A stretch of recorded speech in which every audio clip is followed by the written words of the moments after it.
Inirereklamo ngayon sa NBI ang ex-boyfriend ni Carla Estrada na si Jam Ignacio.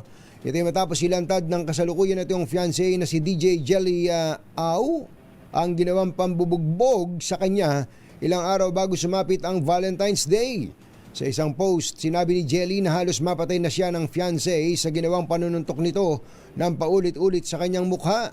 Viral ngayon sa social media ang mga larawan ni Jelly matapos ang sinapit na pambubugbog at umani ito ng sangkaterbang pagkondina mula sa mga netizens.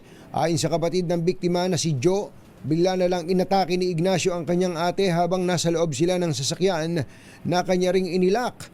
Hindi raw makahingi ng tulong ang kapatid dahil tinago din ni Ignacio ang cellphone nito.